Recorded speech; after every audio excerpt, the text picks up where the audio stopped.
brothers and sisters growing up. They're some of the longest relationships you had, and you didn't get to choose those brothers and sisters. You were born with them, right? And they really shape who we are. How well we fight with our brothers and sisters oftentimes relate to how well we negotiate and fight when we become adults. We learn things like competition and healthy social skills, coping skills, and problem-solving skills. So there are so many benefits that come along with having brothers and sisters, and so too when you have a sibling with Down syndrome. There are some moderating factors as well. The family size. If you have a family that has 6 or 7 children in it, the emotions they might experience might be a little bit more diluted, versus if you have a family with 2 sons and daughters, the intensity might be more intense only because they have each other more often to love and to pick on each other. The birth order makes a difference. Is the person with Down syndrome in your family the oldest, the middle, or the youngest? Sometimes those bring up different emotions that we'll talk about. The age difference. The farther they are apart in age, perhaps the little overlap they have in social environments. Versus if they're tight in age, maybe 1 or 2 year difference, they might go to the same school, they might have the same friends, do the same activities, which means they might love each other intensely or be in each other's face often and get in fights. Gender association. We know that sisters have a different bond and brothers have a different bond, and so too is the case when one has Down syndrome. We wrote this research article where we surveyed brothers and sisters around the United States on what is it like to be you, and we surveyed over 5,000 families and got about 1,000 responses from brothers and sisters. And throughout the talk, I want to give you some of the results, such as these. 96% of older brothers and sisters like their sibling with Down syndrome. Oftentimes, mothers and fathers worry about the impact they'll have on their family, but there's a lot of light. 87% of brothers and sisters are proud of their brother or sister with Down syndrome. 30% though of the younger siblings do feel sorry for their brother or sister, and oftentimes this has to do with teasing or bullying that they might perceive going on in school or in public. And only 4% of siblings wish they could trade their brother or sister back in for another sibling. And if we survey typical moms and dads like yourself, and we asked you, how many of you wish you could trade in one of your brothers and sisters growing up? I'm sure it's 4% or higher, right? So having a sibling with Down syndrome, I think we learned that a lot of the positives far outweigh any of the typical healthy negative relationships, negative emotions that might occur. I want to briefly review some of the questions that we oftentimes get from brothers and sisters. They frequently ask medical questions. How do they get that extra chromosome? And at a very early age, you'll have to do a lot of education on what is Down syndrome, what causes it. We want to explain that Down syndrome is not deadly, Down syndrome is not contagious, and we want to describe some of the common questions that come. People, siblings, the younger ones, don't see Down syndrome like the rest of us do. They need to be taught to see it. And that's such a wonderful way to view life. But when their friends come over to play, they'll say, hey, what's up with your sister? Or what is Down syndrome? And so when you're not around, they need to have a little bit of education to be able to teach their friends. So they'll notice people with Down syndrome might be short, people with Down syndrome might be strong, and so having a mom or dad who can give them 1 or 2 sentences to explain Down syndrome, to explain to their other friends, go a long way. And how can you tell someone has Down syndrome? Typically, some parents can be very creative. There was a mother who liked to bake, and she got her daughters together. She had 3 daughters, one of whom had Down syndrome, and they were all less than 10 years of age, and they were baking a cake because it was Dad's birthday. And when it came time to the recipe, they had to throw in the eggs. The recipe called for 2 eggs. Well, Mom said, let's throw in a 3rd egg because it'll make it even more delicious. So they threw in a 3rd egg, they had the cake, they frosted it, Dad came home, it was a delicious cake, right? The next day, the mother asked her 2 daughters who didn't have Down syndrome, do you remember when we made that cake, how many eggs did the recipe call for? Well, the recipe called for 2 eggs. Well, we threw in a 3rd egg, right? Maybe the cake was a little bit fluffier, but it was just as delicious. Your sister has an extra egg or an extra ingredient in her. She has an extra ingredient called a chromosome, and she has 3 of a special chromosome rather than 2. Her cake might be a little different in consistency, but it's just as great, just as delicious. And I love that's one example among many of a parent really customizing the description of Down syndrome to a younger population. There are many books out there explaining Down syndrome, but again, giving a little bit of information. If there's one take home from this little mini talk I'm giving, is before you answer any questions from your sons and daughters who don't have Down syndrome, probe for more information and ask more questions first. Because what you think your son or daughter without Down syndrome might be asking you is not always what's on the tip of their mind. And we're going to have some questions coming up now. We get education questions. Brothers and sisters notice, why are you sending my sibling to a different school? Or why do they have these aids? Or why do they need this extra help? And oftentimes they need to defend your decisions among their other classmates, particularly if they're in the same school. Why do they have to repeat preschool twice? What's the best way to educate people with Down syndrome? Certainly there are lots of ways to educate people with Down syndrome, but you've chosen the best way for your child. And being able to explain your thinking to your other sons and daughters go a great way for them being able to have to, again, defend or justify that thinking to their friends. Why is it called Down syndrome? Can people with Down syndrome graduate from college, right? The answer, of course, is yes, but that might not be the answer for your son or daughter with Down syndrome, and explaining that makes them no less of a very valuable person within their communities. So again, explaining these things. 93% of siblings that we survey do want to be involved in their brother or sister's lives when they get older, and so I hope you take a lot of confidence in knowing that they're there and they're there for the long haul. But it's not 100%, and you can't assume that all siblings will be there or want to be there. So this is a matter when they turn adult age, they have those open and honest conversations to see what role they would like to play in their son or daughter's lives when they get older. Of course, my wife and I would be there for my sister with Down syndrome if anything were to happen to my parents, but she lives in a different state in the United States, and she doesn't necessarily want to move to Massachusetts to live with us. So it would be incorrect for my parents to assume, oh, Brian's got it covered, because we need to make sure that Kristen can continue the life that she wants to live in another location. And that means that my parents can't necessarily rely on siblings to be that if they want her to continue life in Ohio if something were to happen. Can people with Down syndrome have normal jobs? If the sibling were to ask this question, before answering the question, we need more information. So we would say, what a great question from Mom. What do you mean by normal, right? So that forces them to ask, well, does it mean that they'll be able to be a doctor or a lawyer, right? Okay, well, let's kind of backtrack. What does it mean to have a job? What's the importance to have a job? Is it to make money? Is it to live in a fancy house? Or is a job really giving back to the community, having a meaningful way to be a part of your local town? People with Down syndrome, they certainly can do that. And this is a question that could really evolve into questions about talents. What are the talents your son or daughter has, your brother or sister? And how can they use those talents in their communities, right? To helping them realize that there are other ways to be important. How come they talk different than us? What a great question for Mom. Tell me more. Well, when I'm with them, I'm sorry, the mic is not working?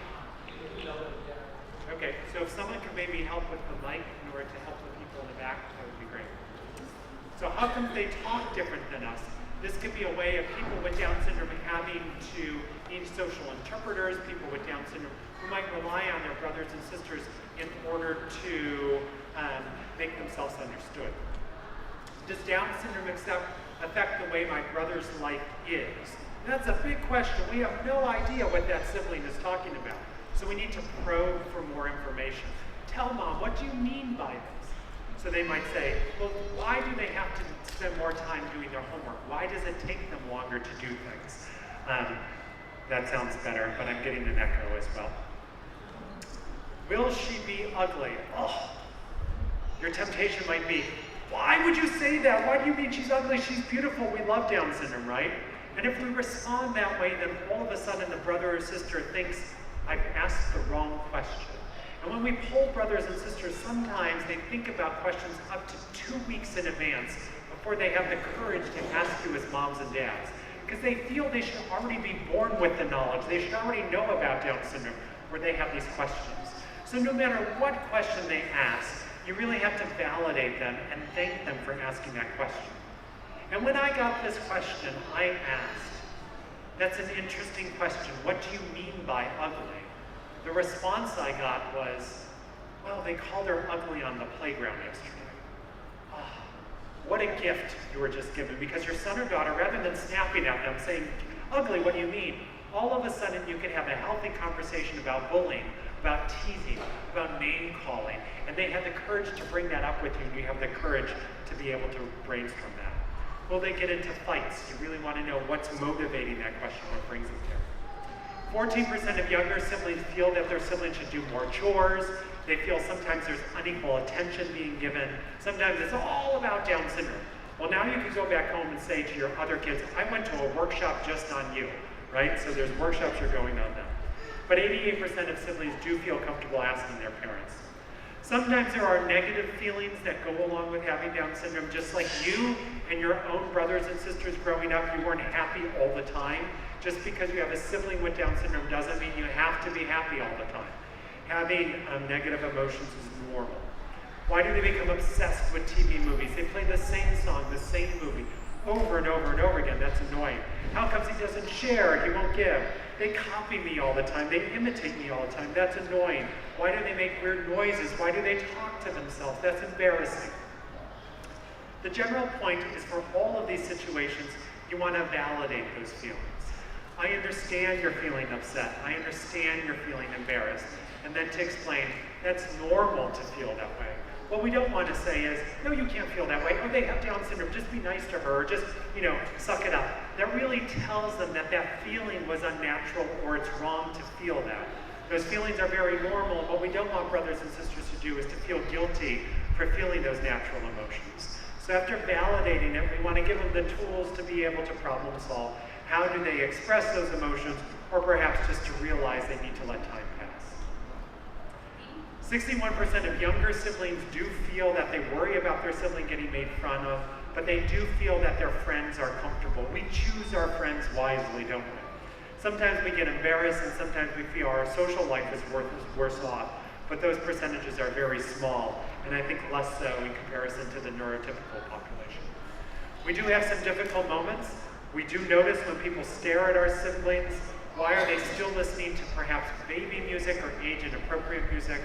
I feel bad that I'm going faster and he's older than me with Down syndrome. What do I do in those situations? And when we use or hear the words like the R word or retard, which is an inappropriate use of an outdated word, how do we respond to that? Sometimes that's the first time as siblings we become advocates. We stand up, we defend our brothers and sisters.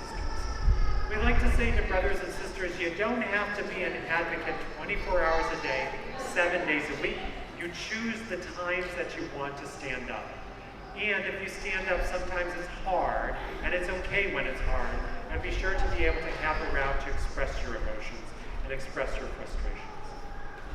We ask brothers and sisters, what have you learned by having a sibling with Down syndrome? And we've learned that they can choose any number of these. Life is rewarding, life is good. I understand that as humans we have differences.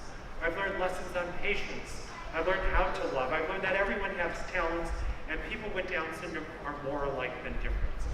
And what awesome life lessons to learn at such a young age. Some of us adults go throughout our own lifetime and we never learn these lessons, but by having a sibling with Down syndrome, you're given these great gifts. So again, having a sibling with Down syndrome is a real gift, and you get lots of life lessons. I want to leave you with take-home messages. Brothers and sisters have said this to moms and dads. What do you need to know from brothers and sisters themselves? Be open and honest. Explain Down syndrome as early as possible. It's not something to be embarrassed, and I would rather they learn about Down syndrome from you than Down syndrome from the real world, because sometimes the real world doesn't always understand or celebrate Down syndrome like we do. Allow us to express our negative feelings. Tell us that's okay. That's normal. I understand why you're feeling that way. Otherwise, we'll feel guilty and we'll feel shameful. Sometimes we need to express those negative feelings. Recognize that there will be difficult moments like we talked about. Again, validate those. And if they can meet other brothers and sisters who have siblings with Down syndrome, that goes a long way for them realizing they're not alone. Limit caregiving responsibilities. Sometimes we take them on, or we ask them to do extra caregiving responsibilities when they have lives of their own. Sometimes the siblings like to become that third parent, and you need to remind them that what your sibling really needs is a brother and sister and not another parent. Recognize that everyone is unique. It's not just Down syndrome all the time. You have to make sure that every child gets their own time with mom or dad, doesn't need to be equal time, but it needs to be their own dedicated time. Be fair. Sometimes people with Down syndrome get away with things and they know it, right? And siblings will call you on that. So I have a family where every child has a different day of the week that they have to do the dishes. And when it comes time to the dishes, cleaning the dishes, and the person with Down syndrome has to do it, they eat so slow and take so long. Mom says, you all clean your own dishes, she's still eating.